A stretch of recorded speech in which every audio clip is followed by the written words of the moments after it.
Okay, so one of the things that I know you're going to have questions about is what happens if I'm trying to write my resume and I don't have any experience?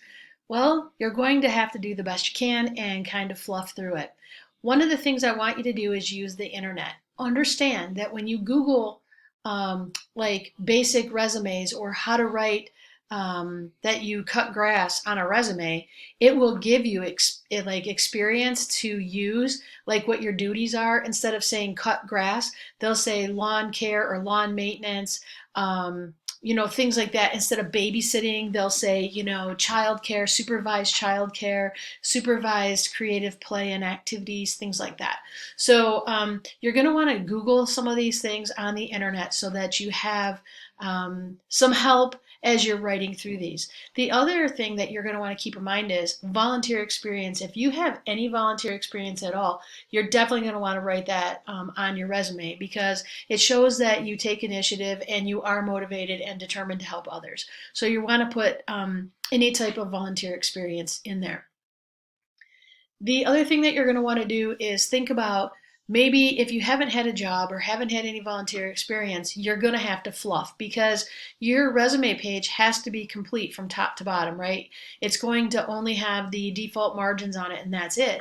So everything else has to have work in there. So you're going to want to think about maybe you've babysat before. So you're going to want to look up ways that you can include babysitting as part of your experience on your resume. Cutting lawn, maintaining landscapes, maybe. Perhaps you've done some light um, home maintenance or something. I don't know. Maybe you job shadow your dad around or something and you know some of these types of skills. You're going to want to put them on there.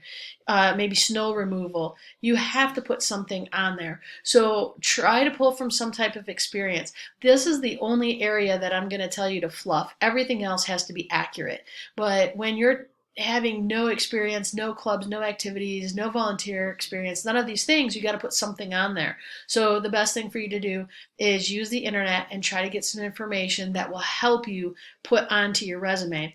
And remember, you're going to want to use the words like basic or no experience, how to write a resume with no experience, and it'll give you information. You don't have to reinvent the wheel. You can copy and paste some of these parts on there as long as you're keeping all of your format styles the same. Everything has to be done in the 12-point font. It all has to be the same kind of font. Like if you start in Arial, it has to end in Arial, etc.